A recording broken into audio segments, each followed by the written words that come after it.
la la la la la la la la la la la.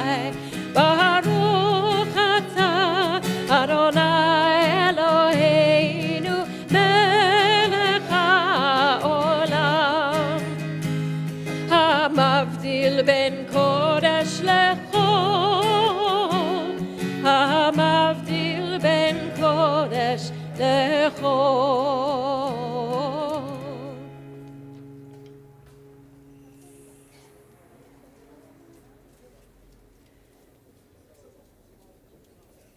המבדיל בין קודש לכל, חטאותינו הוא ימחול, זרענו וכספנו ירבה כחול, וככוכבים בלילה. שבוע טוב, שבוע טוב, שבוע טוב, שבוע טוב, שבוע טוב, שבוע טוב, שבוע טוב, שבוע טוב.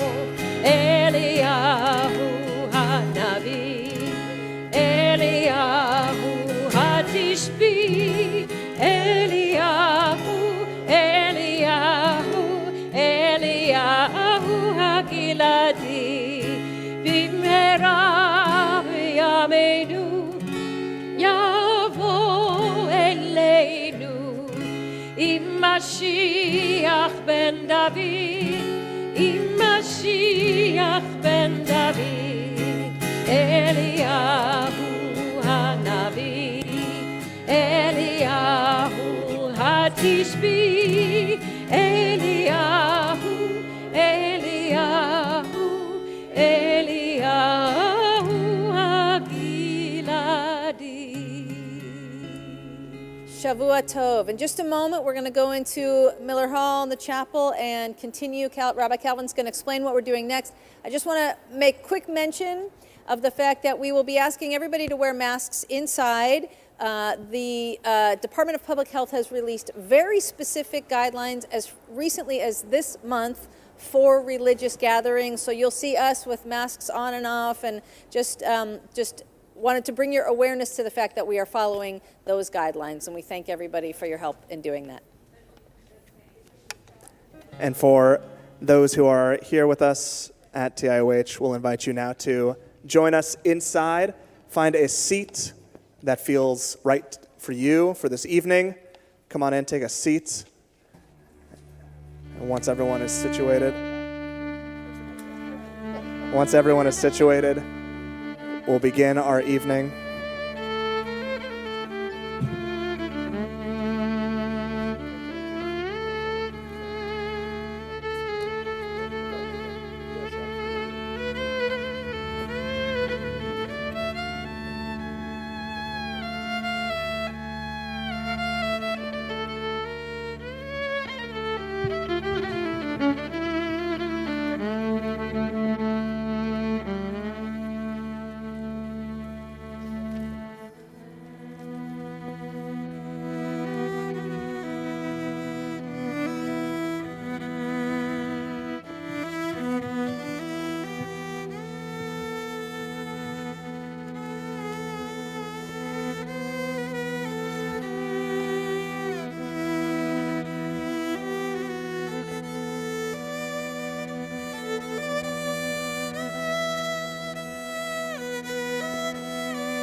So just as we found our seats here in our chapel / Miller Hall, we hope those at home have found a comfortable position for themselves for the evening as we begin this high holiday season, as we begin with this reflective process, this journey inward, so that we can make this trip outward.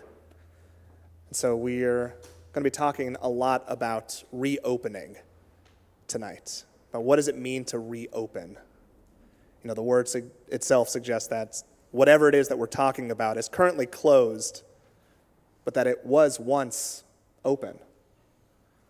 That there's some kind of process, some kind of transition that's going to allow it to be open again for us.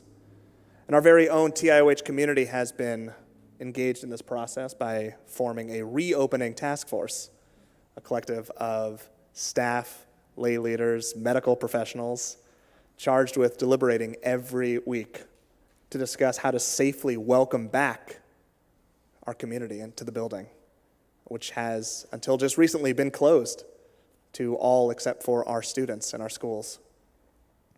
And the clergy, we've also been talking a lot about reopening, and in preparation for this high holiday season, in preparation for Slichot, this experience right now.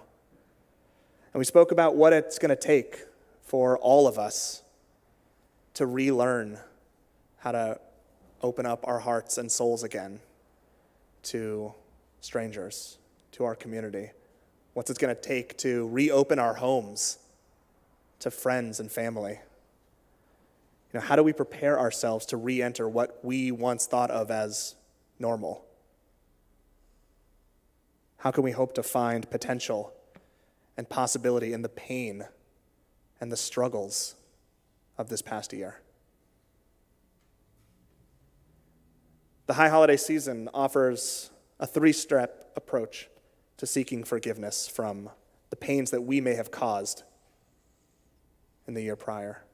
And so in addition to the music that's going to help us enter into this high holiday season and gently guide us into all the themes and ideas that come with this season, tonight the rabbis are going to be offering their own unique understandings and practices about one of these approaches that the high holidays offer within the framework of reopening. Bein adam le'atzmeh, between a person and themselves.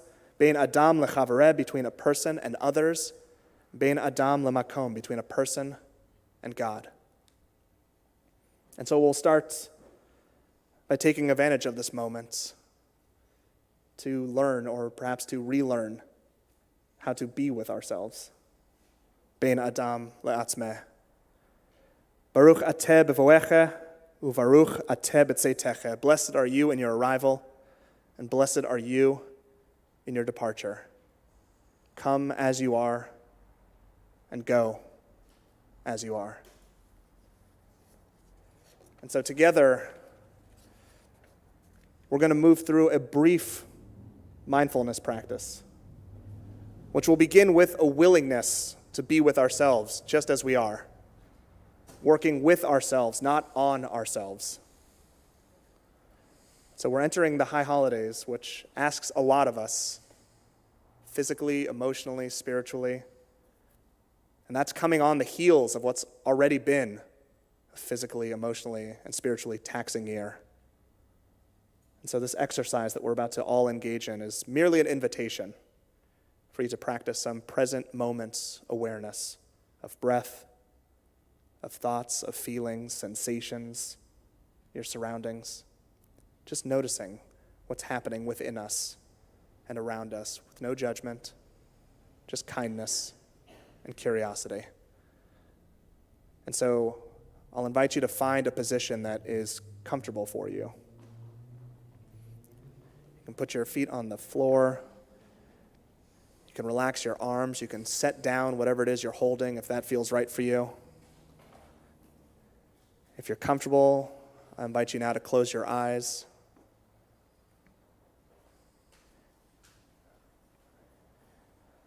With your arms at your side, resting your hands on your lap. If it feels right, draw your shoulders back a little bit, straighten up, allowing your chin to be parallel to the floor.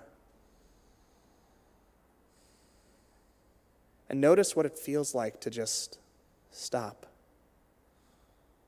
to just be sitting here in this posture, in this moment right now, in this space.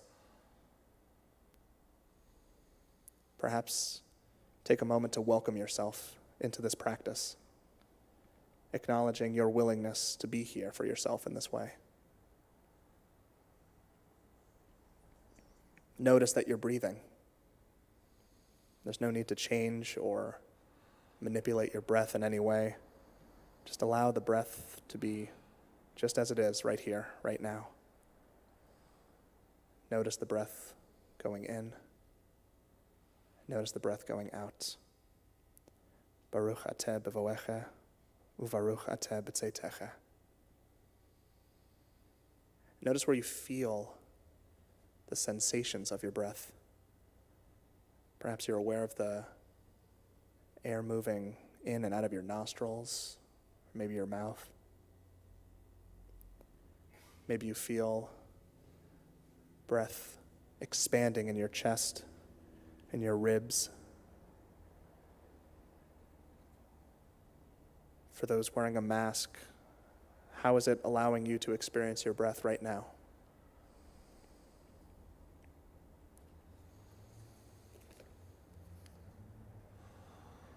As you're sitting here, breathing in and breathing out, you might notice thoughts going through your mind.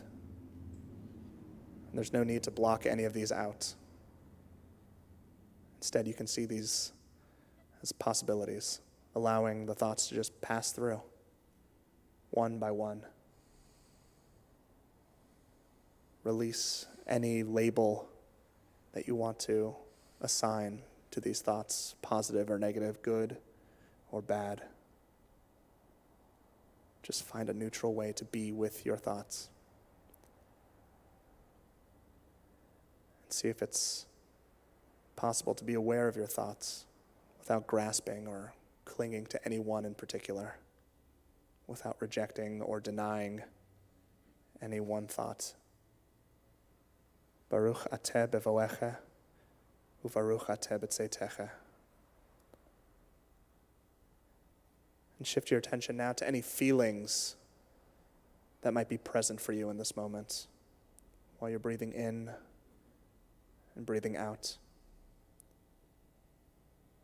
Acknowledge any feeling just as it is. Often we have feelings about our feelings. We may feel that one feeling is okay or acceptable while another is not. All feelings are acceptable.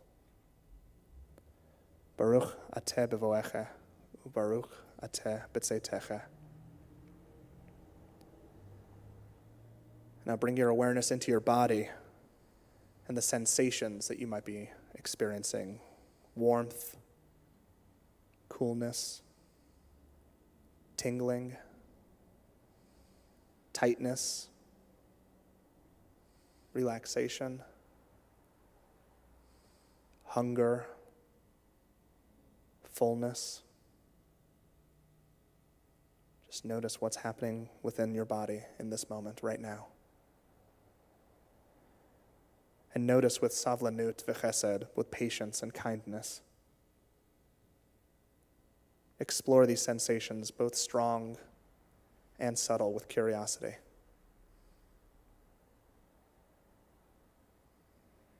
As you breathe in and breathe out, notice if your posture has shifted at all.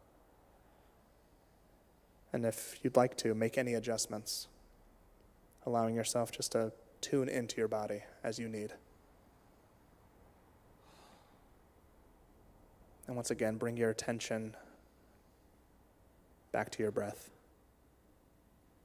This is your breath, your neshima, same word as soul. This is yours.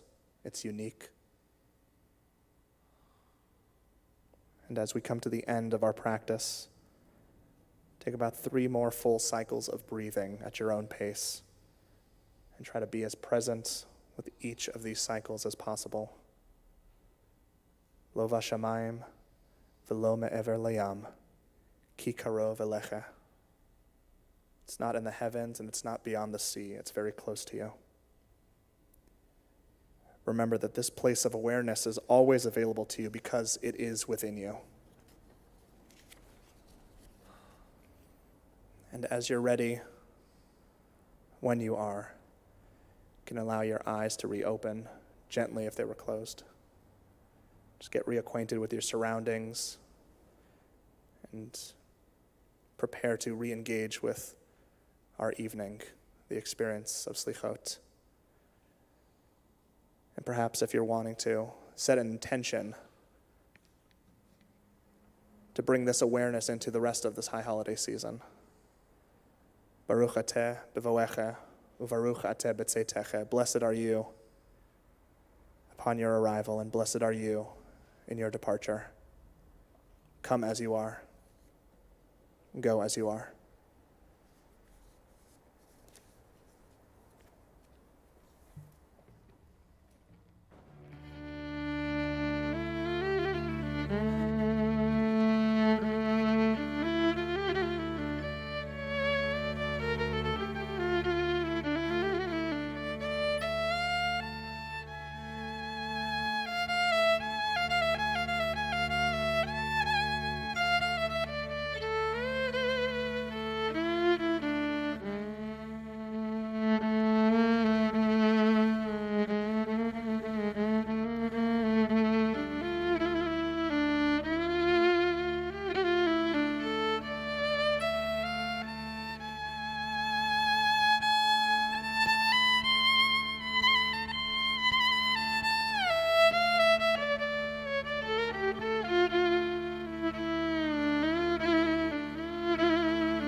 Turning now to what it means to reopen to relationships with others.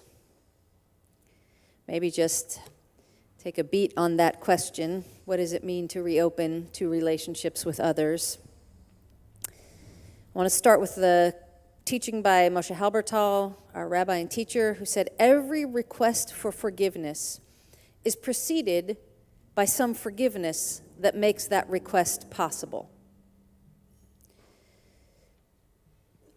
What he means by that is by the time you come to a conversation with an apology or a reconciliation, just by showing up, you've already opened the door. You've already taken the very first step.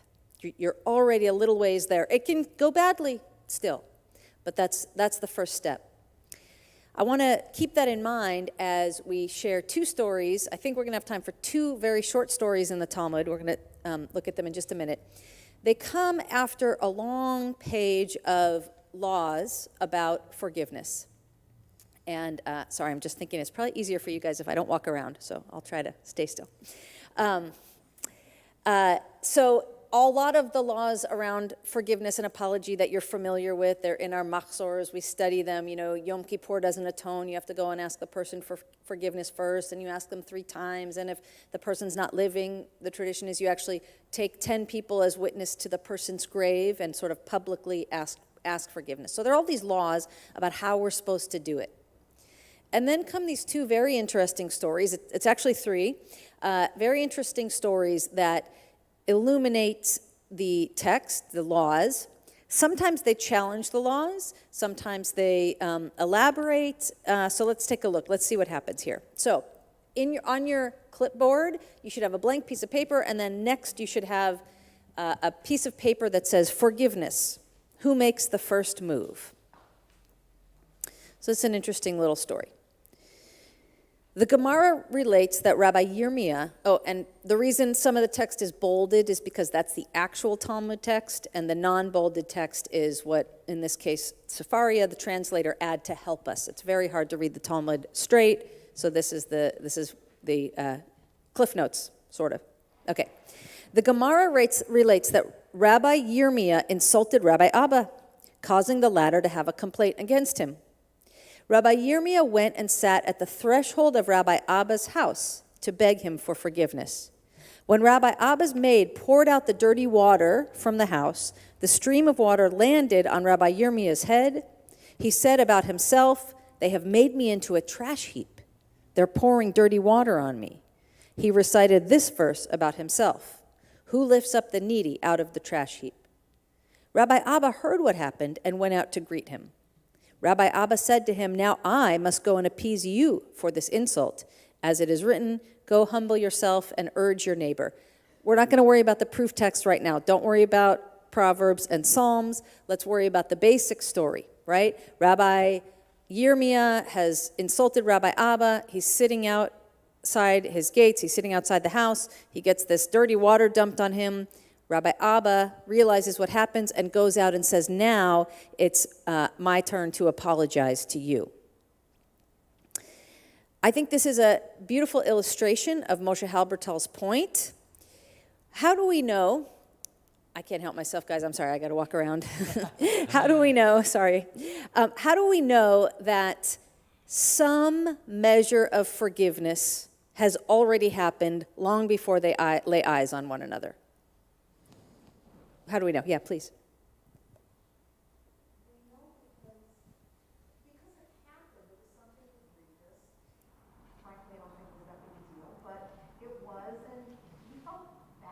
So, right, you're talking about Rabbi Abba. Oh my gosh, I can't believe this happened, and he knows he's running out to make up for it.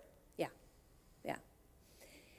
I think yes, and I think before we even get to that point, they're already on their way to forgiveness. Why do I say that? Number one, because Rabbi Yirmiyah showed up, right? He showed up at his house. And by the way, why do you think he's lingering outside? He's afraid to go in, right? Maybe he's going to be mad. Maybe it's going to get worse. Maybe I'm going to say something that's going to offend him. Maybe, our kids are never going to play basketball again. Whatever it is, he's afraid. It's hard. Maybe I don't want to talk about what went wrong. Maybe I don't want to admit it to myself and say it out loud. Maybe I'm not sure I can stop myself from doing it again, right? So he's kind of hovering. And the other thing that happens is immediately after this, the water gets dumped. Rabbi Abba, like you said, he runs out to make it okay, right? So we already know that they're not in this stuck position that they're never going to speak to each other again. We already see that there's been a little bit of opening. One of the things I love about this story is that it completely could have escalated, right? Like you get the dirty dishwater or worse spilled on your head, I might interpret it as this guy really hates me. Or now I'm more entitled to an apology, and I'm going to storm off and never speak to him. And there are just all these chances for it to escalate, and yet it doesn't. It's one of the things I love about this story, and I think so often in our lives, I mean, we're seeing this in public conflicts as well. De-escalation, right? It's not something we are trained to do. It's something we could do more, both in public society and also in our, when we get that defensive posture and we want to bite back, how can we de-escalate? And I think these rabbis give us a nice model of doing that. Let me just see if I wanted to ask you anything else about that story. All right. The only other question I want to ask is, Rabbi Abba, the one whose home it is, do you think, you can think about this because it's going to come up in the next story. Did he have any responsibility to stop, before the water gets poured on Yirmiya's head? Is there anything he could have done proactively? He doesn't know that that's going to happen. It's a servant, but I'm talking about in terms of the relationship. And really the question is, does the person who's been injured have any responsibility to make the first move? And we're going to take a look at that in just a second. So if you look at the next story, it is related that when Rabbi Zera had a complaint against a person who insulted him, he would pace back and forth before him and present himself so that the person could come and appease him. Rabbi Zera made himself available so that it would be easy for the other person to apologize to him.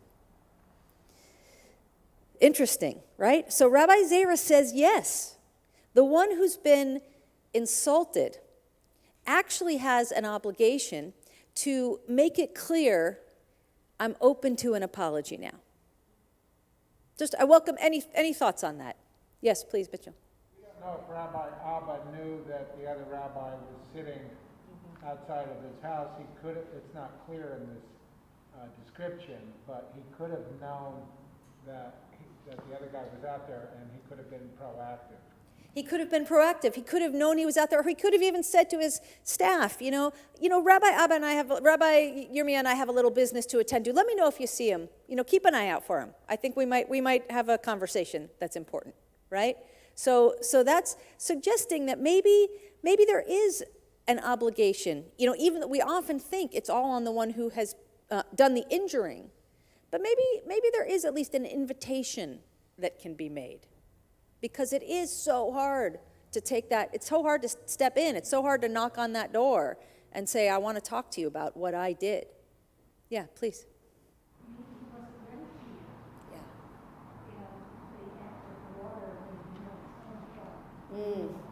Can you repeat that?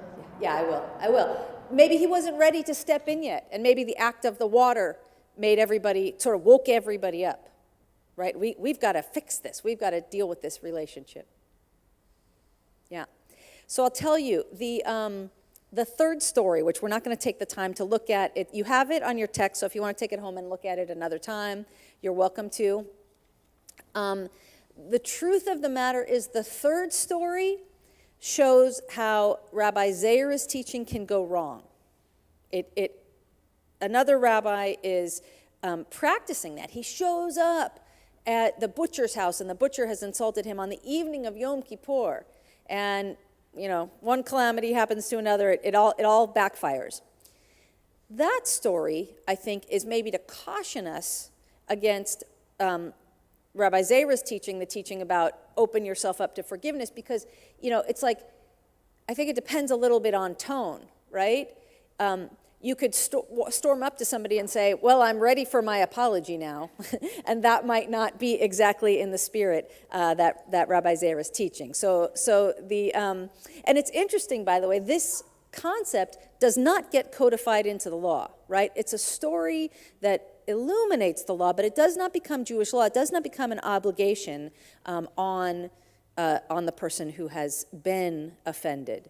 But I think it's a really interesting concept, and I think the image that I have is sort of two people kind of staring at each other like, okay, who's going to make the first move? And sometimes somebody just needs to make the first move. And I like the way Rabbi Zera says, he just wandered back and forth. He created the opportunity, he created the invitation to run into the person and have this reconciling conversation.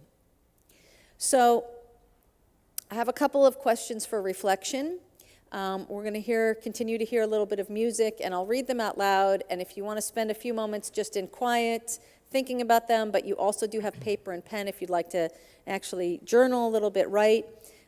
My questions are, you can answer one, you can address all of them. We only have a few minutes now, but through this period of time, how does reopening of relationships happen?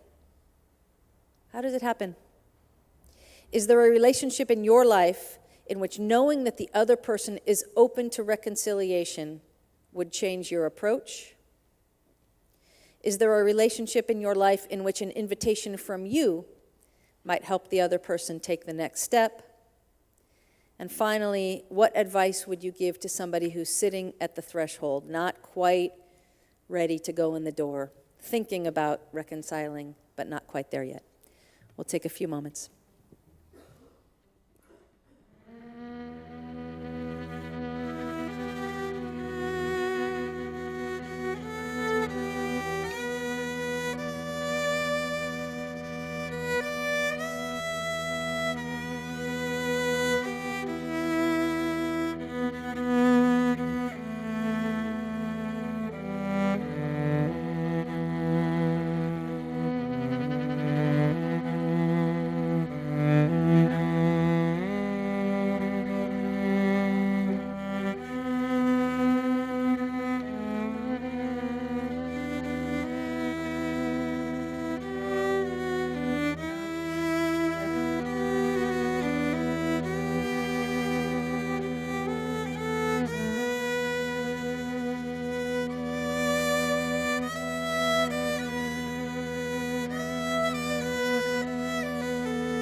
Supposed to be your mic.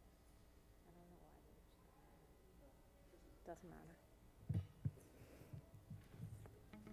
So as a child, I used to love long showers. The bathroom was the only place in my small apartment that I could escape into.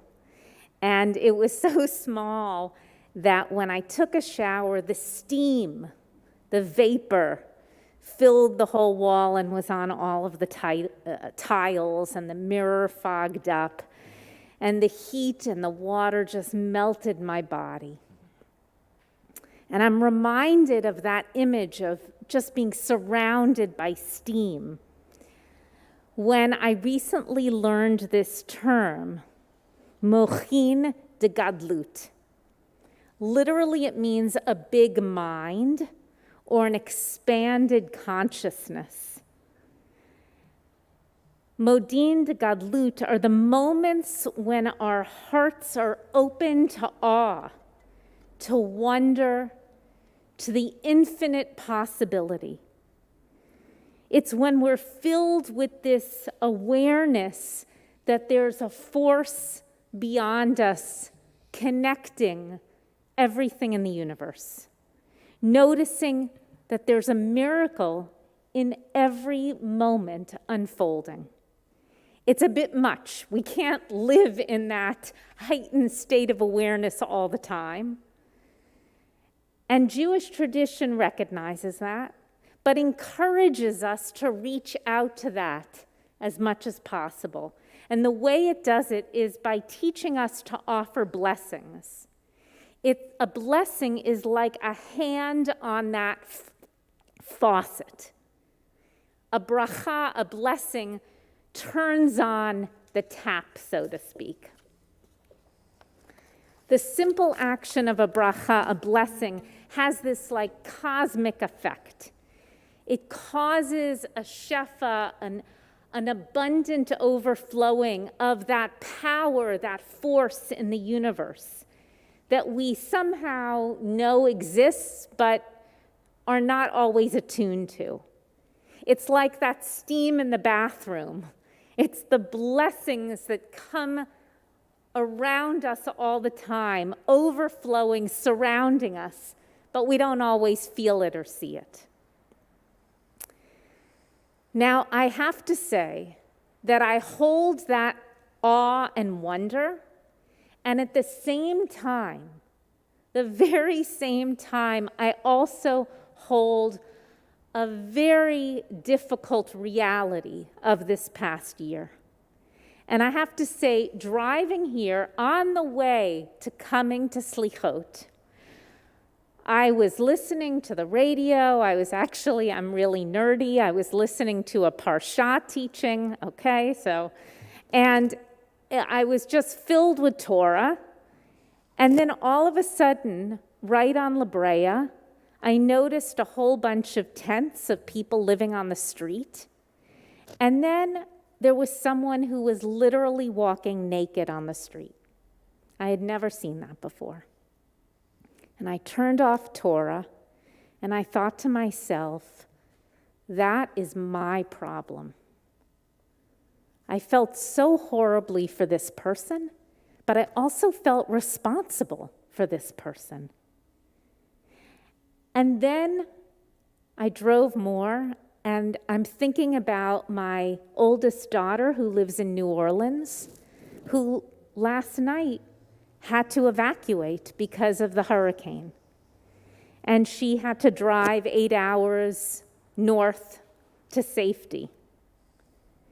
And I'm thinking about this past year of COVID and how so many people suffered and beautiful, wonderful people passed. And so I hold the blessings of my life and the awe and the wonder of this world. And at the same time, I hold all of these really difficult parts of being human. And all too often we walk around sort of unconscious, uncaring, going through our jobs, and we're oblivious to this energy and this love that surrounds us and is within us. And we forget what Rav Hanina Bar Papa taught us in the Talmud, that anyone who derives pleasure from this world without giving a bracha is like stealing from God. Can you imagine that? Can you imagine going through your day and saying, oh, gosh, I didn't say thank you for the food. I didn't say thank you for being able to walk. I didn't say thank you for being able to hear. I didn't say thank you for being able to taste. And when you don't say thank you, you actually are stealing from God. So what a bracha does is it completes our energy exchange with the Holy One. Rabbi Marcia Prager speaks about this, and on another sheet that's in your little binder, you can see her teaching. It starts with, "We are partners." And what I'd like us to do is, I'm going to read this out loud with you. And then I'd like to invite you to take some time to actually, in this complicated year that we've had, with all the blessings and the burdens that sit in our hearts, to actually try to write down our blessings. Try to actually put them down on paper.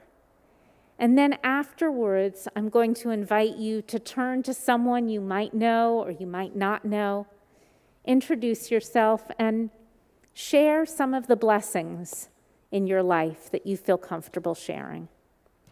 So now to Rabbi Marcia Prager. We are partners in a sacred cycle of giving and receiving, in which we are not only on the take. When we offer our blessings, we raise up sparks of holiness, releasing the God-like housed in our world back to its source. We receivers become givers, and the nurturing flow is sustained. When, on the other hand, we receive but fail to give, we become clogged, sick, and destructive. When we fail to praise, it is we who suffer. Without gratitude, we become bored and depressed. This teaching is so fundamental to Jewish practice of blessing, and it's movingly reflected as well in the poetry of Rumi, the Sufi poet. Your depression is connected to your insolence and refusal to praise. Whoever feels himself walking on the path and refuses to praise, that man or woman steals from others every day, is a shoplifter.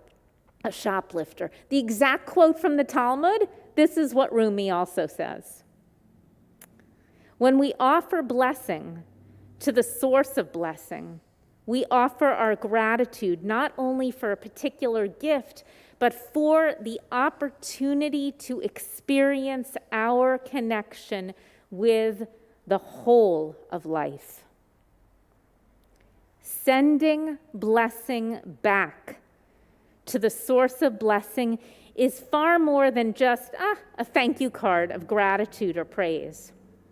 With our bracha, we participate in the flow of divine through the world.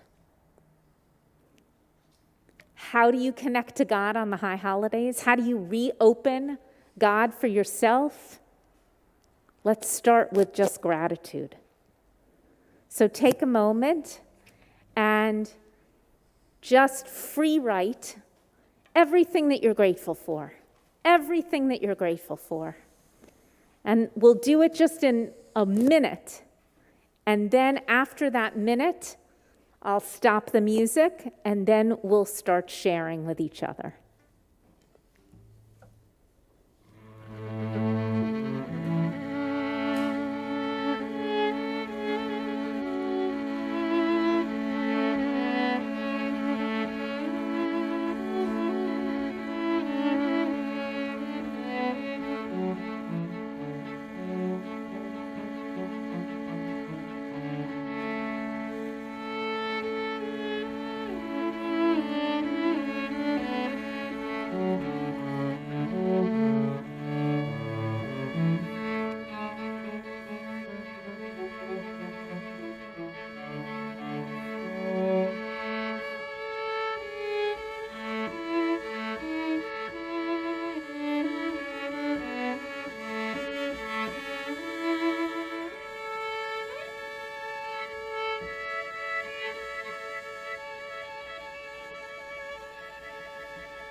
I know I feel like I cut us off, but that's a good thing, right?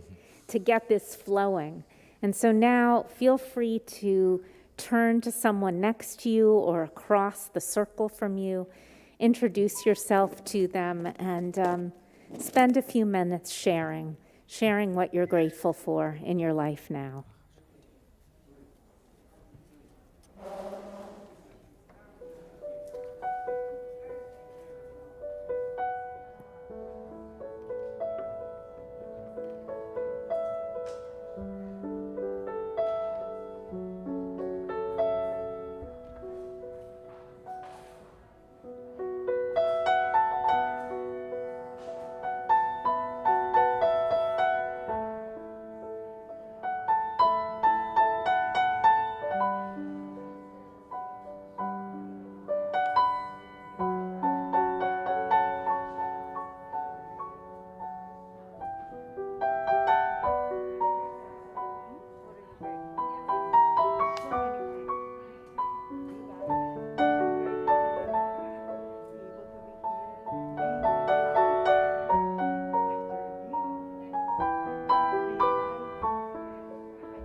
I hope that when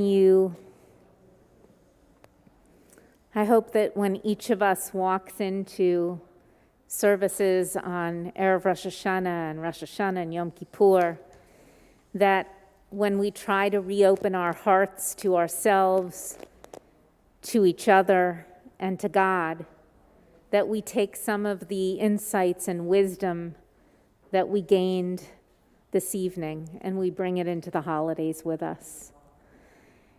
In a moment, I'm going to ask you to take whatever you wrote that's yours and take it off of the clipboard so you can have it just for yourself. And then we're going to start the Slichot service itself. There are green lines of tape that I have on the floor here. And what I'd love you to do is to move your chairs more in a semicircle, but they have to be behind the green tape. And then we will transition into Slichot. And you can put your clipboards, Calvin and Mari and I will come around and collect them.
So Slichot means the night of forgiveness, the night of apology.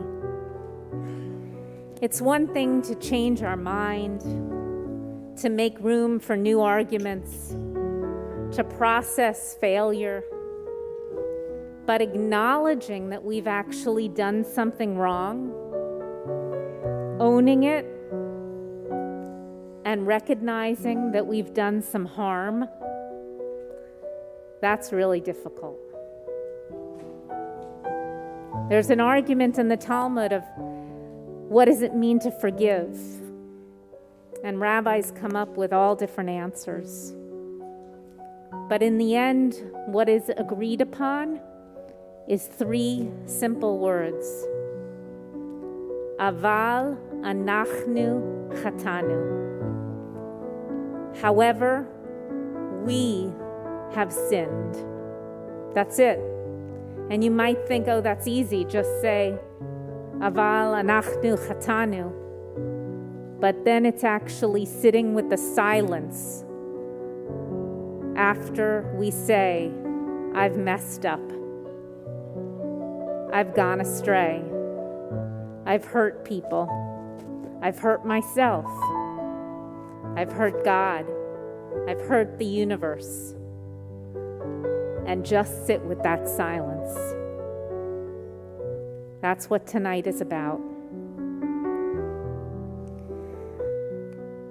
So when you're ready, after you've sat with the silence of recognizing that you have hurt in some way, we invite you to go up and to light a candle. To light a candle of hope. Hope for yourself. Hope for your relationship. Hope for the universe. Hope that there can be forgiveness, there can be healing. But it's going to take work. And it's going to take humility. And it's going to take self-reflection. So when you're ready, please stand up and go to the table in the middle and light a candle.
שאלתי מאת אדוני אותה אבקש. אחת שאלתי מאת אדוני אותה אבקש.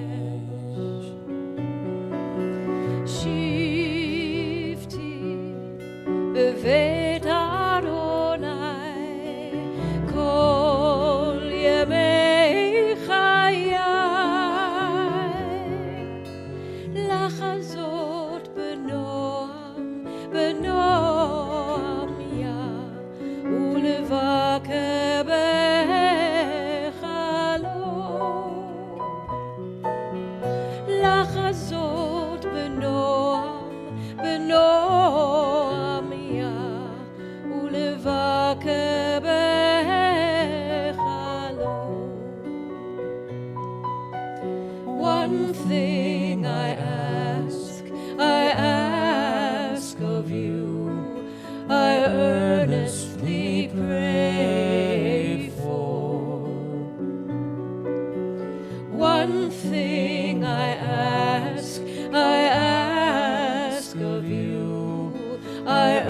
earnestly pray for, that I might dwell in your house all the days of my life, knowing the beauty of you, and to dwell in your holy place, knowing the beauty of you, and to dwell in your holy place.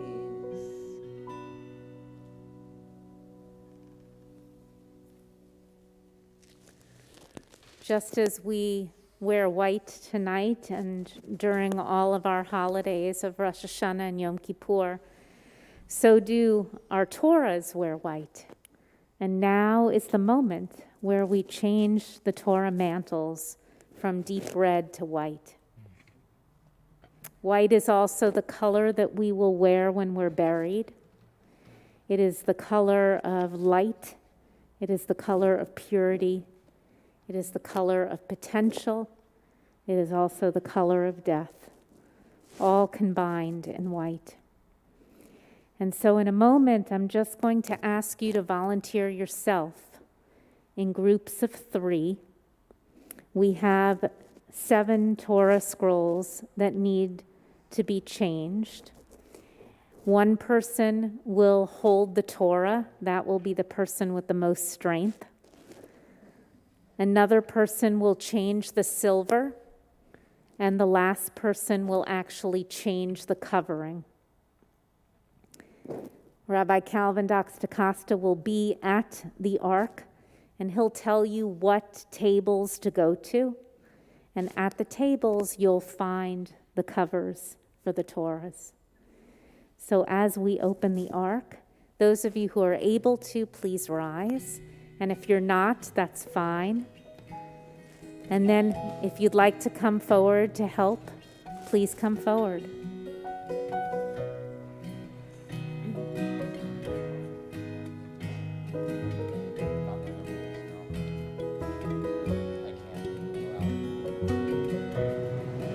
O Zarua Latzadik,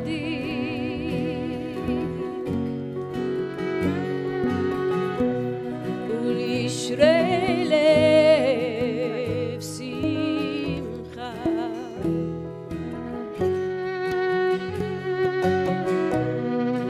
O Zarua Latzadik, Yisrael simcha.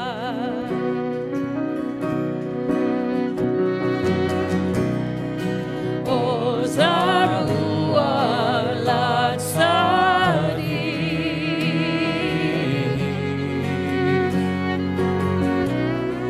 Yisrael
Page 84.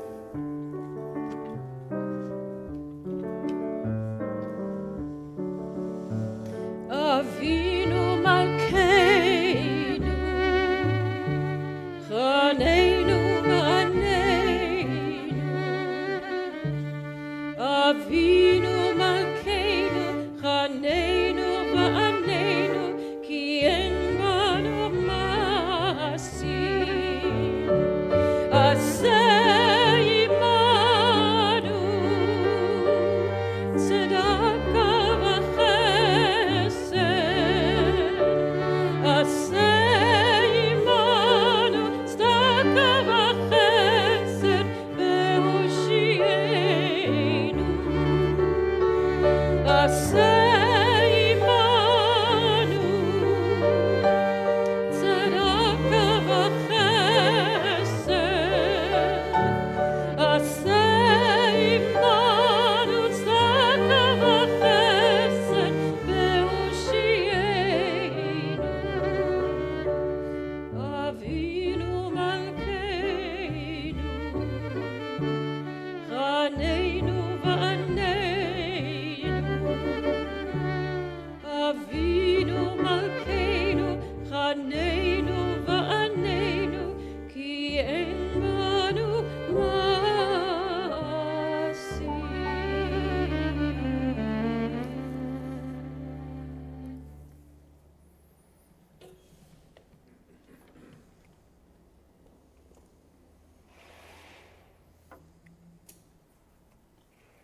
Isn't this where we came in? Who we are never changes. Who we think we are does. To everything, return to who you are. There is a season. Return to what you are. Hafochba v'hapekba decholaba. Turn it over and over, for everything is in it. Return to where you are born and reborn again. Isn't this where we came in?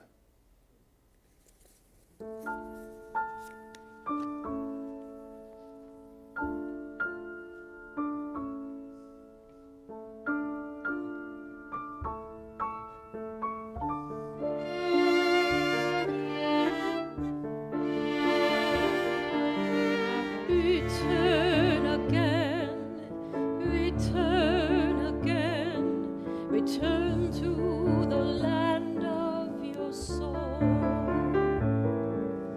Return again, return again, return to the land of your soul. Return to who you are, return to what you are, return to where you are born and reborn and reborn. Turn to who you are, return to what you are, return to where you are born and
Make our days as fresh, as new as in our youngest years. Help us drink so deeply of our life that we may never feel cast out from you. Aware always of the holiness of the seasons of our days, of the youthfulness, weakness, whatever the number of our years. And when our strength ebbs finally away, may you embrace us with your own. Shema Kolenu, page 272.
Turning to page 138, we rise and begin the process of confessing out loud, speaking those difficult words. Page 138. O God, our ancients' God, may our prayer come before you. Hide not from our supplication, for we are not so insolent and stubborn as to say here in your presence, Holy One, God of our ancestors, we are righteous and we have not sinned, for indeed we have sinned.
צרנו, Kishinu oref, קישינו עורף, איי איי איי איי איי איי איי איי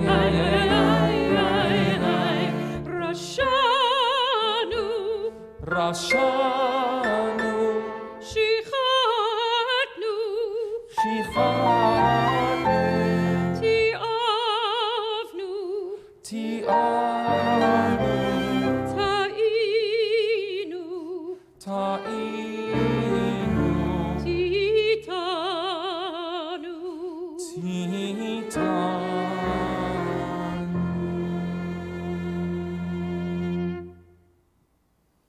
Let's read together at the bottom of the page. We have all committed offenses. Together we confess these human sins, the sins of arrogance, bigotry, and cynicism, of deceit and egotism, flattery and greed, hatred, injustice, and jealousy. Some of us kept grudges, were lustful, malicious, and narrow-minded. Others were obstinate, possessive, quarrelsome, rancorous, or selfish. We callously used others. There was violence, weakness of will, xenophobia. We yielded to temptation and showed zeal for bad causes. על חטא שחטאנו לפניך באונס וברצון, for the wrong we have committed against you under duress or by choice. על חטא שחטאנו לפניך בזדון ובשגגה, for the wrong we have committed against you consciously or unconsciously. ועל חטא שחטאנו לפניך בגלוי ובסתר, and for the wrong we have committed against you openly or secretly. על חטא שחטאנו לפניך בהר halev, for the wrong we have committed against you in our hearts and minds. Al chet shechatanu lefanecha b'dibur peh, for the wrong we have committed against you with our words. Al chet shechatanu lefanecha b'chozek yad, And for the wrong we have committed against you by the abuse of power.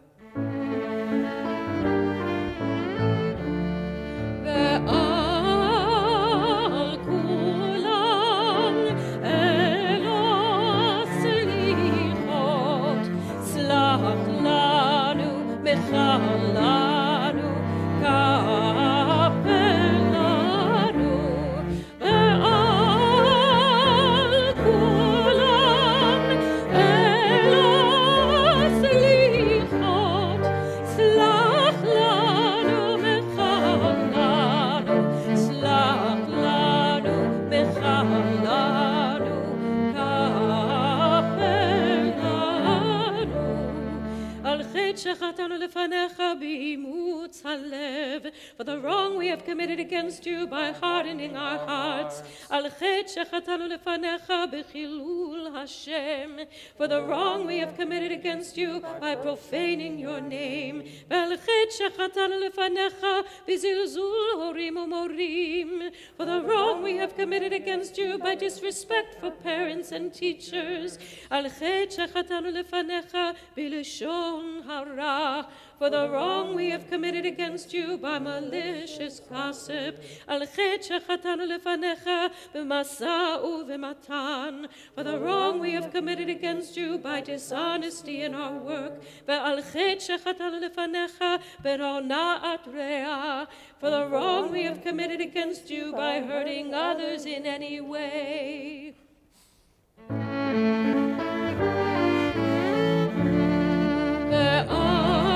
ועל כולם אלו סליחות, סלח לנו, מחל לנו, כפר לנו. ועל כולם אלו סליחות,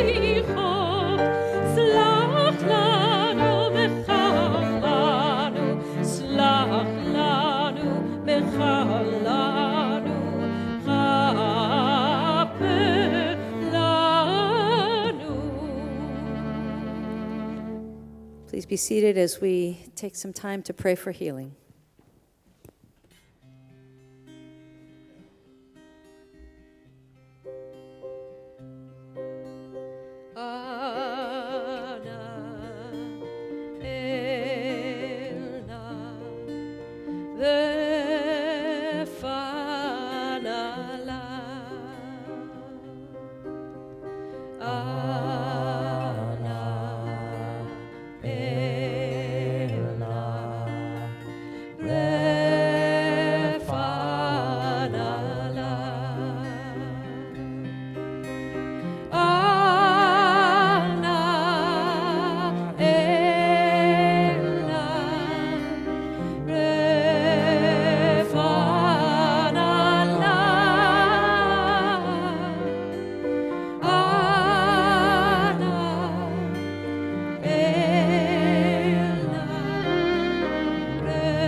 So here we are, and we're about to end this year of 57, 81, and go into a new year.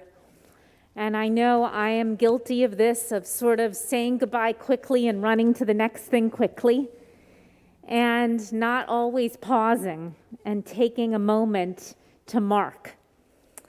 We Reform Jews often don't do that because we often leave out Chetzi Kaddish. We just go on to the next section. But tonight we're doing Chetzi Kaddish, and Chetzi Kaddish is all about pausing and taking the moment in. And so, to get ready for Chetzi Kaddish, which is going to be a joyful Chetzi Kaddish, think about and bring to the surface those things from this past year that you're so happy to get rid of, and also those things that you're so grateful for that you want to take into this new year. That's what this Kaddish is asking us to do. It's on page 170.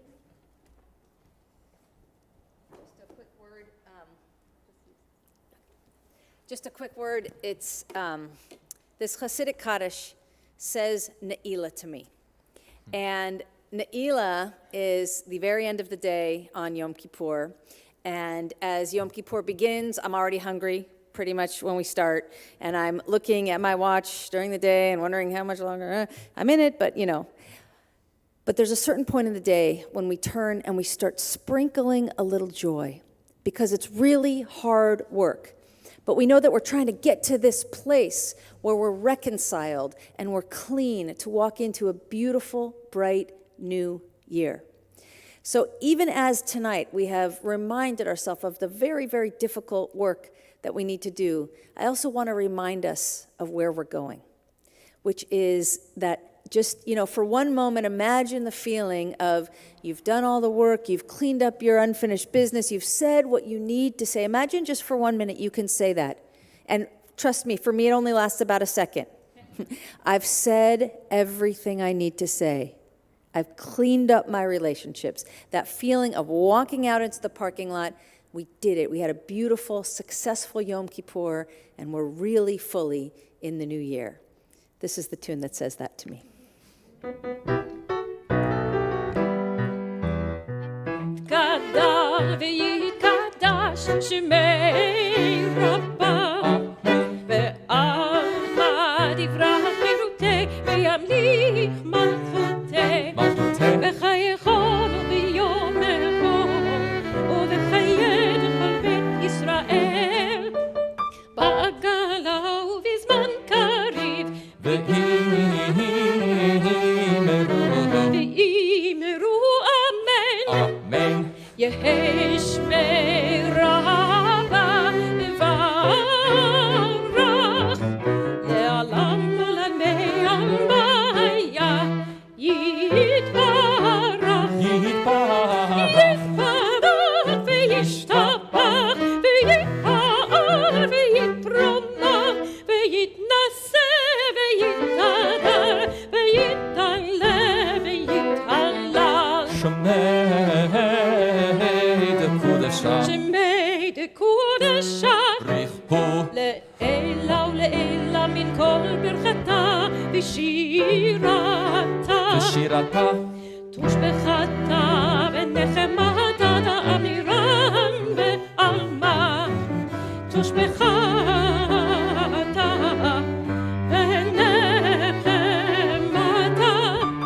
דאמירם ועלמה ואימרו אמן.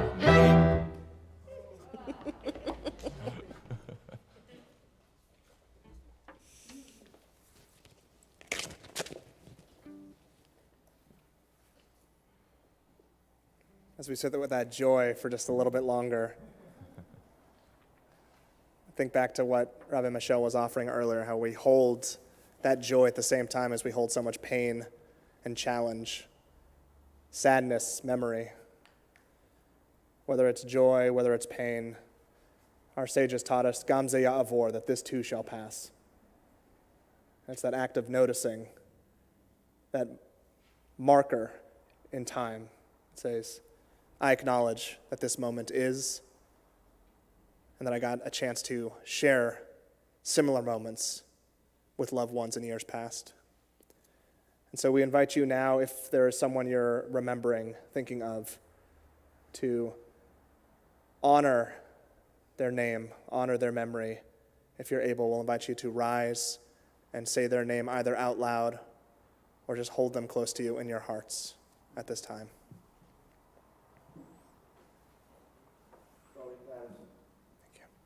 John Zipfer.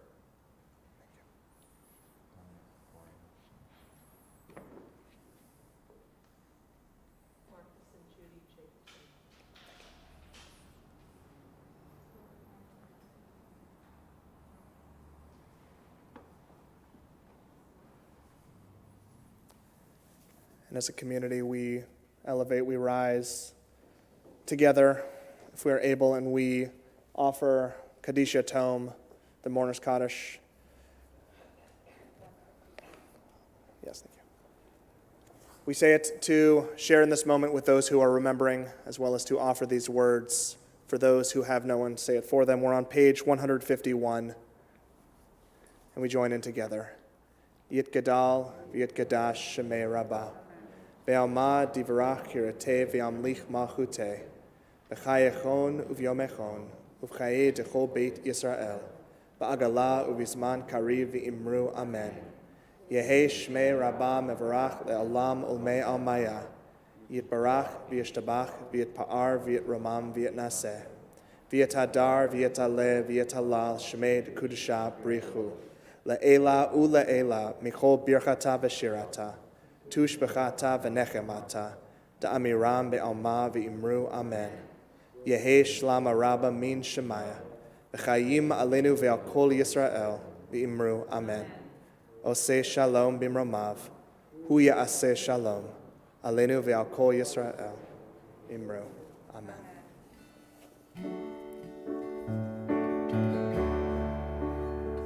Shalom.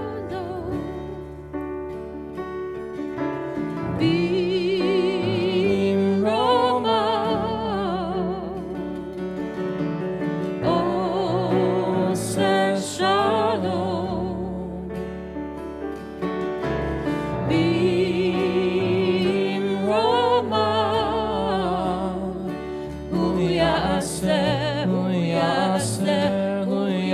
ya'aseh shalom.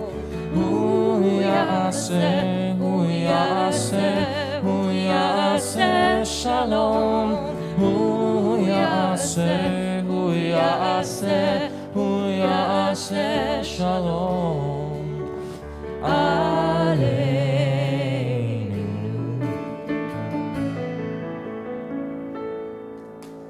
May the one who makes peace bring peace down, bring peace down. May the one who makes peace bring peace down, bring peace down. May the one who makes peace bring peace down, bring peace down. May the one who makes peace bring peace down, bring peace down.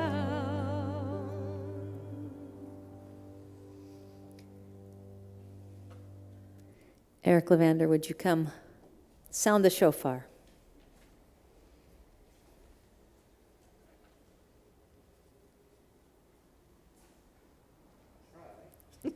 You can take your mask off. You got it. Ready? Tkiya gedola.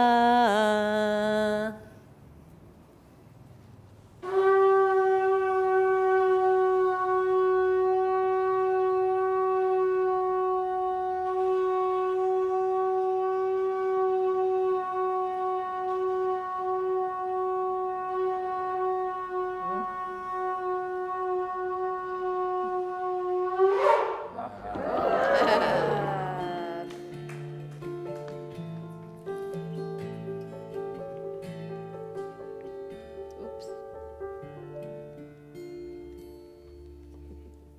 Forgot the beer cut.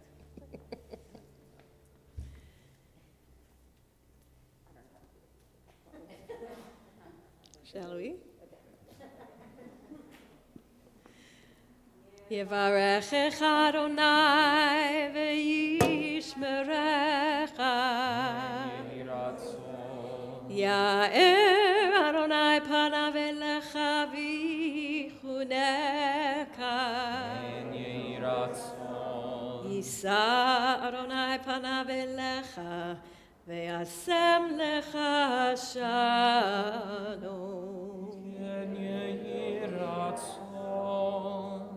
May God bless us and keep us.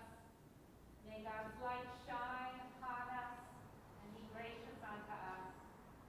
May God lift up God's unique light God has emanating from each one of us and give us the blessing of shalom, the blessing of completeness and wholeness as we leave behind the old year and we enter into the new year with health and strength and friendship and loved ones and meaning and purpose.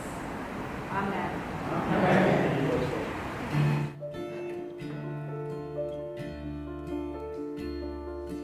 Ve'yado afkid ruchi ve'et isha be'ayra ve'im ruchi gefiati Adonai li ve'lo ira ve'im ruchi gefiati Adonai li ve'lo ira. My soul I give to you, my spirit in your care. Draw me near, I shall not fear. Hold me in your hand. Draw me near, I shall not fear. Safely in your hand. My soul to you, my spirit in your care.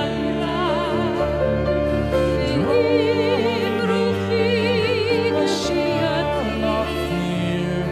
Adonai